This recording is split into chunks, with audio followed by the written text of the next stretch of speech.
Muitos aqui já devem ter ouvido falar do SCP-106, afinal, ele é um dos SCPs mais famosos, que até apareceu no jogo Containment Breach, então todos que já jogaram já o conhecem, por isso eu não vou me estender muito em quem ele é.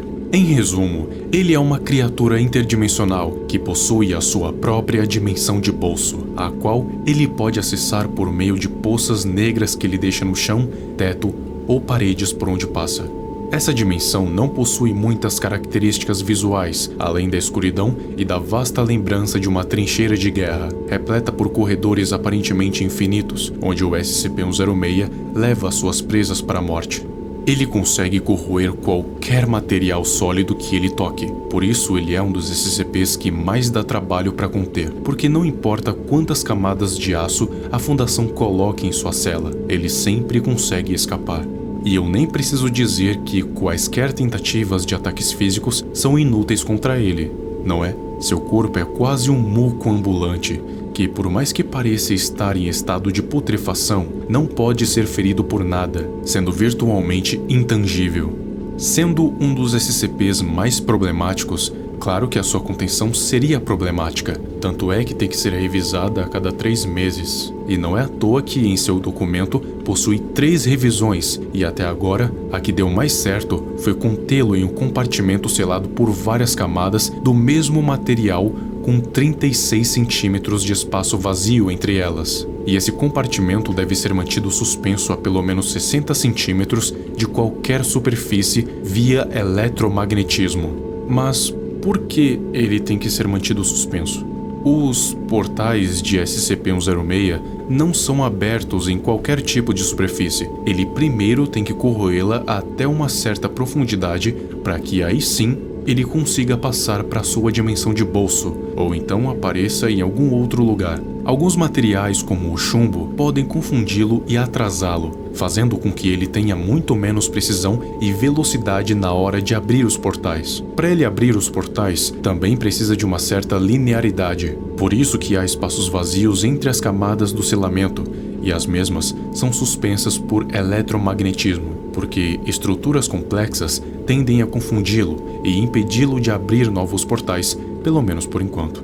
Mas claro, a contenção nunca é definitiva e sempre tem uma chance de 99% dele conseguir escapar, porque não tem material sólido que resista à corrosão do 106, mas ele pode ser atrasado. E esse método de contenção conseguiu diminuir os incidentes de quebra de contenção em 43%. Só que, e quando a contenção é violada e ele consegue escapar? É aí que entra a parte meio cruel da contenção. Como eu disse, tentativas de ataques físicos não funcionam contra o SCP-106, por isso que eles precisaram armar outro plano para contê-lo sem precisar fazer o contato direto, usando uma isca para isso. E quem melhor para ser usado como isca do que a infame Classe D? Se você não sabe o que é a Classe D, recomendo que assista ao vídeo que eu fiz sobre ela, para que você entenda o porquê os funcionários dessa classe são tratados como meras ferramentas descartáveis. Continuando, a recaptura do SCP-106 acontece da seguinte forma. O Classe D é colocado dentro do compartimento que ainda não está suspenso, só que antes ele é preso em uma máquina com um nome bem autoexplicativo, Femur Breaker. Na tradução não literal, quebra-fêmur. Uma das pernas do Classe D é colocada dentro de uma armação onde contém uma prensa hidráulica mirada exatamente para onde? Claro, pro fêmur da perna do Classe D. Altofalantes então são ligados de dentro do compartimento para que o som seja ecoado para todo o site, e aí o procedimento de recaptura do SCP-106 é feito. O Femur Breaker é ligado e a prensa começa a descer lentamente, até o momento em que ela desce de uma vez em cima da perna do pobre coitado, estraçalhando o fêmur no meio. E é óbvio que ele vai dar um grito estridente que vai ecoar por todo o site, chamando a atenção de quem? Do SCP-106. Os funcionários durante todo o processo precisam ter sangue frio para ignorar os pedidos de socorro, os gritos e os lamentos. Logo depois disso, o SCP-106 vai imediatamente entrar no compartimento para matar o Classe D. E é nesse momento em que o campo eletromagnético é ligado e a cela é suspensa. E pronto, contido novamente. Inclusive tem até um áudio gravado. Se você for sensível, apenas pule para a próxima explicação. Por mais que não tenha vídeo, os áudios ainda podem ser bem perturbadores.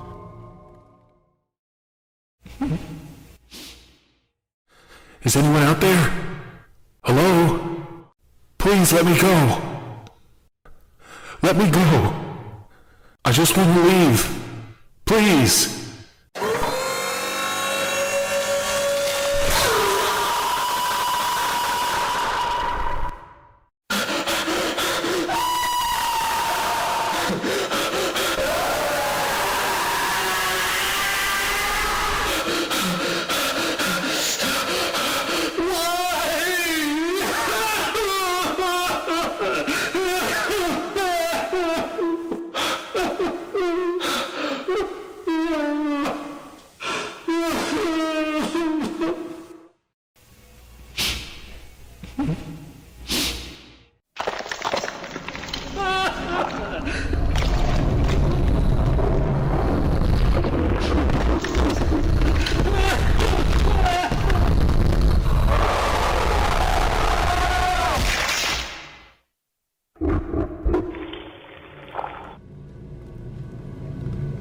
Naquele vídeo, muitos me perguntaram do porquê usar um classe D como isca para atraí-lo e não apenas um alto-falante com um grito gravado. E a resposta é simples, mas a situação é complexa.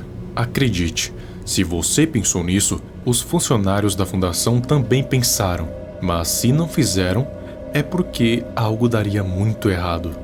O campo eletromagnético demora um tempo para se ativar completamente e a cela também leva tempo para se erguer completamente, o mesmo tempo que o SCP-106 leva para matar o classe D, pois ele não o faz instantaneamente, ele gosta de brincar com ele antes. Agora, imagine só se, em vez de um corpo, tem uma caixa de som, ou pior, absolutamente nada.